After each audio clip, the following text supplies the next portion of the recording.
Hey folks, tonight I've got a lot on my mind, and I want to try to turn it into, a little pictogram here. It's all swimming around in my head, but what I really want to do is try to lay something out that makes sense in a way that people with a certain type of marriage dynamic could save their marriage for the sake of the kids that are involved.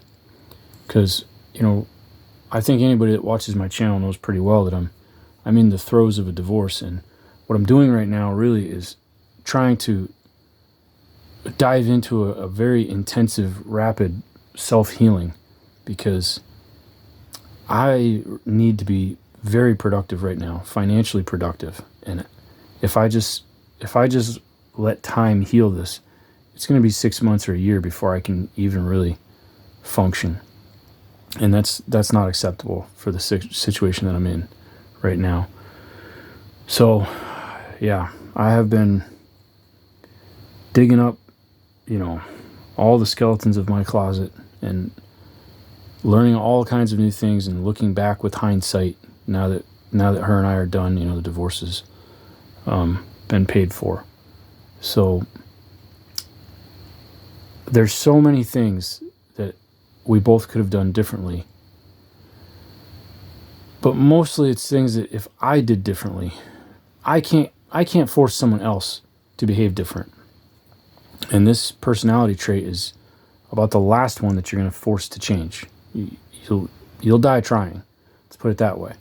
It would be the only thing I could guarantee that I could change on command would be me for a more positive outcome. And I can absolutely say that the chaos and distress of the marriage has wounded our children. And it's too late.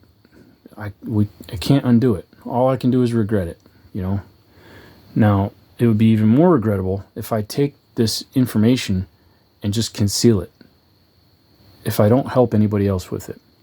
How many countless children's lives could be improved if even just one marriage turns from self-destructive into stable and even fruitful in time, and there's 2 or 3 kids in that household.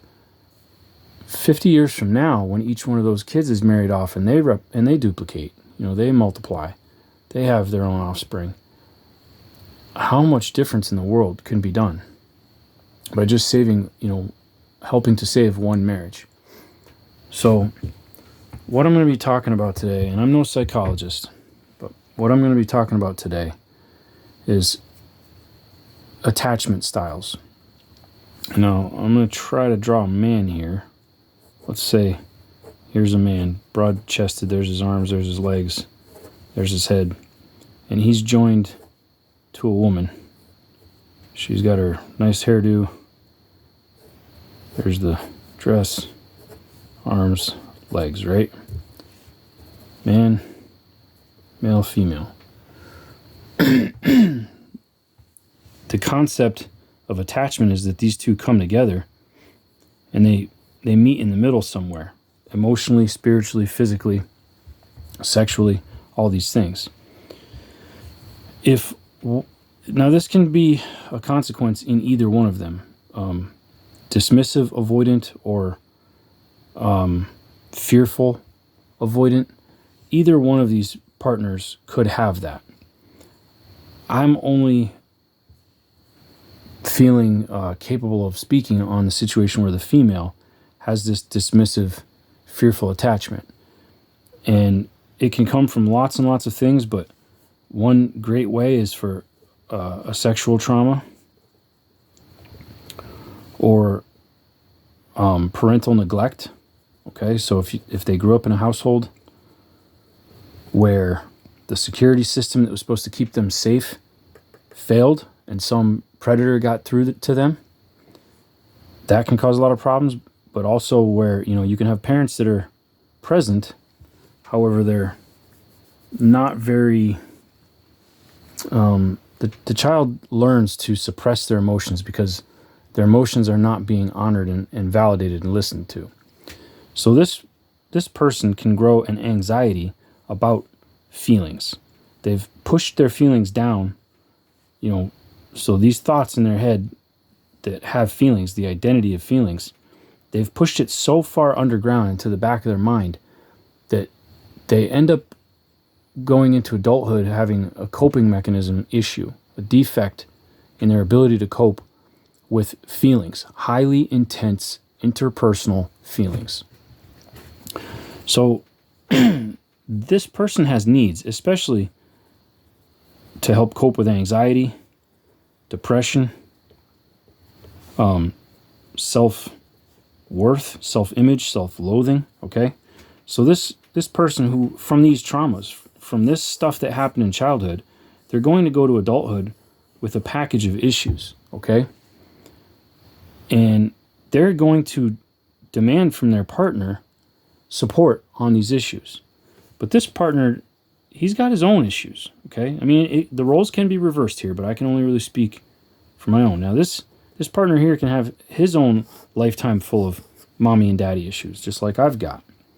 So this one is going to have needs, right? So this partner has needs, like I need inputs. You know, wife says to husband, I need you to do this, this, this, this, this. I need you to show up for me. I need you to be there for me, okay? And he's okay, and he's doing his best. But he's saying, well, I need you to do this, this, and this for me. And that sets off all these alarms for her, where she says, I can't do that. That's too scary. All these feelings, especially when he starts being critical. When he starts having criticisms of her, she's going to lash out. And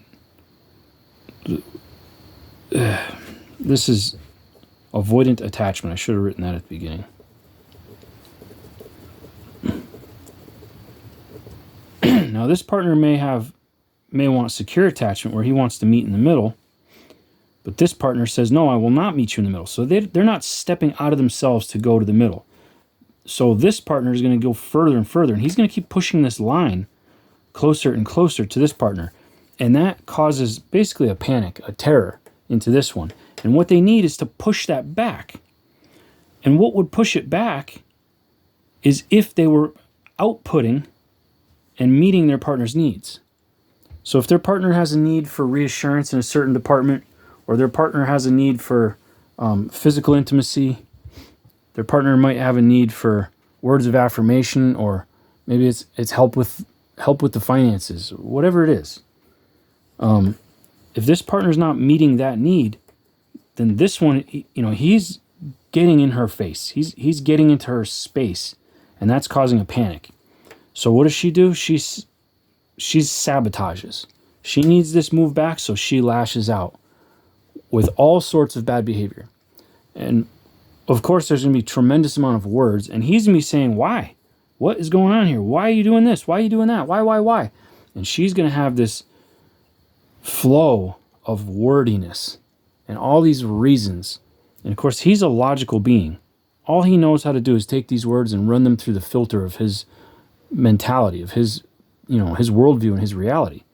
And he's going to draw a million false conclusions because these words that she's saying, they're not true. The one thing she's not saying is, get away from me. Get away from me, because that won't go over well in a marriage. I married you. You're my wife. Why would I get away from you? So, but that's what she needs.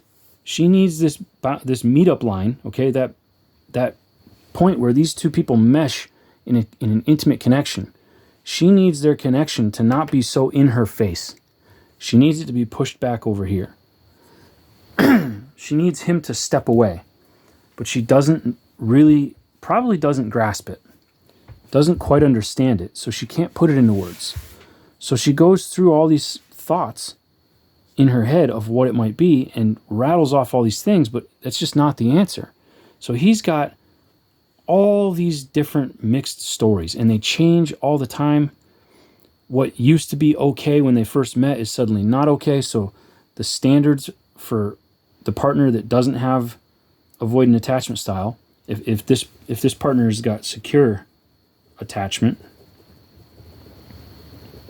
he needs reassurance. Don't get me wrong. He may have self-esteem issues, in one or two departments. Maybe he's got a trust issue, something like this. So he needs reassurance on his issues, and she needs reassurance on her issues. If she's not getting them reassured, she's going to do things that probably passive-aggressive things, probably in a testy, bratty sort of a way, because this person who has repressed their feelings all their life, they don't have a lot of experience talking about them. They don't have a lot of experience feeling themselves. Whenever they felt emotion rise, they found a distraction. They found a distraction, they found an addiction, they found something to take their mind off of that feeling and push it back down, back into the basement, back into the closet. So they're not good at talking about their emotional state. They're very stunted in communicating that emotional state. When they try, they send mixed signals to him. And man is generally a pretty rational, well, I can't say that because there's so many men that are bipolar and this and that, the other thing nowadays. But historically, men have been the pretty logical, rational, engineering, mathematical minded, where logic and reason. I know in my case, that was me. I was poor at emotion. My emotional intuition was 50-50, but my rational and logical was very high, and that was what I depended on. So when we are having a fight and she's completely in a feeling and emotional state, and which creates tremendous anxiousness, this is just a very flighty, scary, treacherous, dangerous. That's all feelings. It's really coming from right here. Okay, so that's where a woman kind of lives a lot more. Her head has got a lot of anxiety. Okay, but her emotions, she generally is going to be a more emotional being. And the man, when he's not thinking with that head, he's going to be thinking with this one. And that's a much more rational, logical. So when he communicates back, when she's firing off volleys at him and he's firing back at her, it's really coded in a language that doesn't register with her. So they end up having this huge fight where she's using heart words and he's using head words, and it's just fighting. And you can go on and on fighting for a very long time with this relationship dynamic if you can't recognize what it is. This partner cannot handle, these are no-nos, cannot handle criticism, shame, put-downs, embarrassment. All of these are things that shrink the person's self-esteem and their self-worth and their self-image. And they've already, from their past trauma, they've already got a shaky self-image. So here's the issue. If this person has a no bad vibes policy, but they also have no complaint box,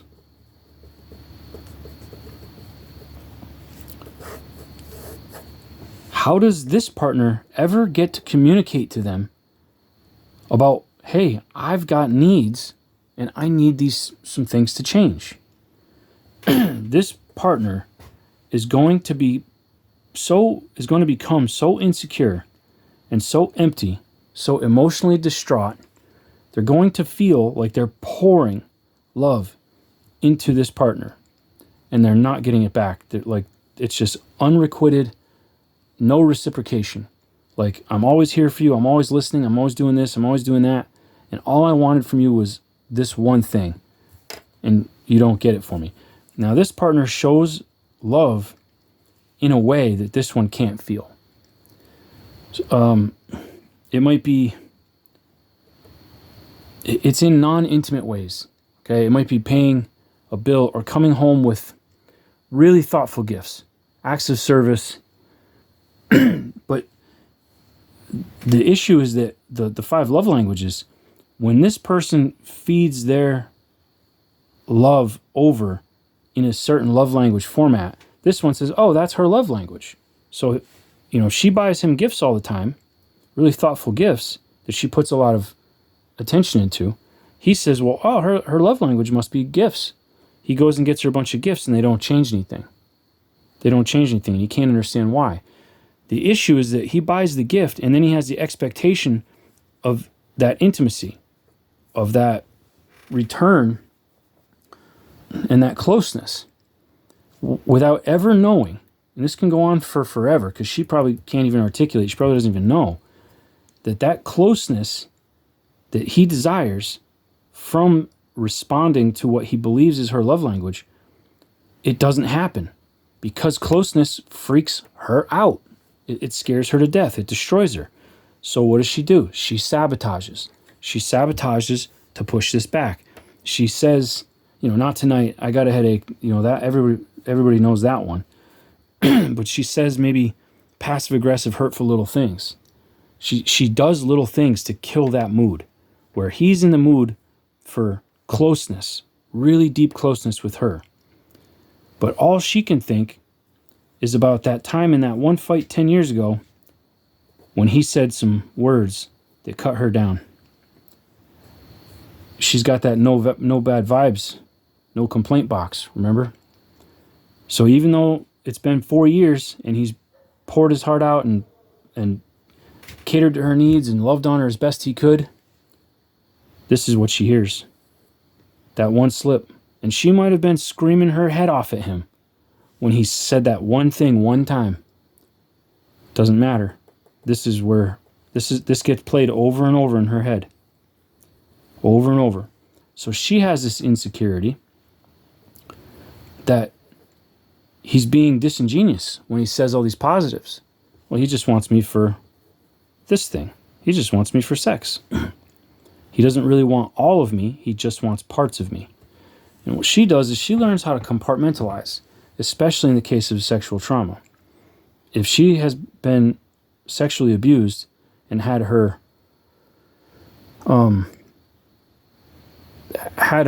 self-control taken away, power was taken away from her, and someone else applied physical power against her to sexually assault or abuse her, powerlessness becomes terribly fearful, terribly scary, okay?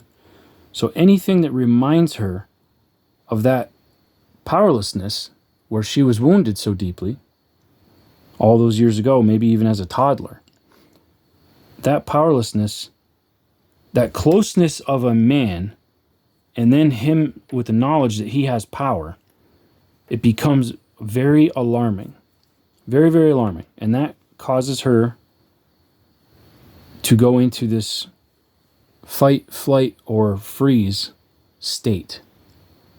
And to react, to just react, sometimes with volatility, sometimes with unexplained chaos, like where did that come from? Okay? Being this partner, there's a whole lot of what the heck, are you crazy? And then that's another thing. Oh, you called me crazy. You called me crazy. You called me crazy. No, I asked, are you crazy? The things you're doing are crazy. So that, are you crazy? That's going to be playing in her head every day, over and over.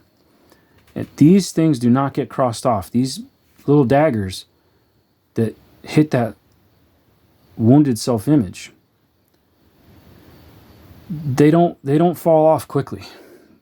It takes 10,000 compliments for that one to go away, and then it takes almost nothing to resurrect it. So this person here feels like they're just pouring and pouring and pouring. They're trying to win their partner's affection, and they're just pouring out of an empty cup because they're not getting any back. And they're monogamous. This man doesn't have another girl to go to. Let's say each one of these, they've got kids, right? So there's a daughter and there's a son. Yeah, he's going to get some love from the boy, and that's going to help fill his cup. And she's going to get love from, obviously, the both of them. Well, I mean, you know what I mean. They're both going to get affection from their children. But he really needs to feel that his wife respects him and accepts him. And how does he feel full-blown total acceptance? Through sex. And that's the thing that she's probably withholding the most. So the thing that he needs the most to be able to pour positive emotions onto her, she's denying. And his cup just empties out. It just drains. It drains and drains until he goes into a depression. He says, why did I choose her? How long do I have to stay with her? I can't leave her because the kids, the mortgage, the house, the cars, the debt. I can't leave. So he says, I'm trapped. She says, I'm trapped. And they both have this miserable battleground that is not feeding their souls at all. The chaos in the household that this goes on in is going to affect the kids. And these kids are going to see just a fearful home. A home with distrust, with disrespect, a home with yelling and screaming, and maybe physical destruction, maybe physical violence, maybe affairs. Who knows? All sorts of bad can come from the self-sabotaging that's designed to push that closeness away, get it off me. The intimacy, like I'm so scared of the intimacy. The self-sabotaging is to push this away. But then this partner here, he may engage in some recklessness of his own just to kind of give her a taste of her own medicine, because he's tired of getting yelled at. He's trying, and in this example, the roles could be totally reversed, but in this example that I'm permitted to speak on, he has been trying and trying to raise her up so that she functions well. But he's been catching all of this flack, all of this criticism, all of this hatred, negativity. And it just cuts him to ribbons. It cuts him to ribbons. And they end up breaking up. Now, how could they do better? For one thing, you got to know what's going on. The common denominator of all the chaos has been that she can't handle that closeness, that intimacy being right on top of her, because she has associated intimacy as being negative and dangerous all of her life. So there needs to be work to start showing that intimacy is not bad and your feelings are not bad, to reassign a new value to intimacy. So there needs to be a lot of encouragement and a lot of positive reinforcement. So when she does tolerate this little extra step in her direction where she's getting antsy, but she tolerates it without an explosion, where she suppresses the desire to say a mean thing, to be withholding, to lunge backwards, to have an accusation, a passive aggressive snide, whatever. When she manages to handle it well, he has to be aware that she was stressed by his intimacy. She was stressed and she held it in. He has to acknowledge and praise so that she starts to get a positive connotation to that way of handling this pressure. It would also be really helpful if they establish some sort of a safe word that he's going to assure himself that he doesn't get offended by, where when she's got too much pressure for intimacy, she can say something and he can back it off a little bit and give her space. Now, when he needs to make an adjustment, when he needs her to do something differently, direct criticism is probably the worst way to go. Direct criticism is a bad idea. It would be much more helpful to kind of shoot past her in a third party sort of a way. Rather than saying, you keep blowing all the money, okay? Let's say they've both got jobs, and, you know, there's bills that, don't read into this. This is not my situation. But let's say that they both, you know, there's a mortgage, there's a house, there's car payments, there's insurance, there's healthcare, food. So they both have full-time jobs. They both bring in income. But let's say that she has been medicating some depression with some depression spending. And it's starting to be a problem. Now he has to address this, or it's his job as the man, as the masculine, to make sure that this household stays secure. Okay? His job, her job, what comes natural to mom is to nurture those babies and to make that house a home.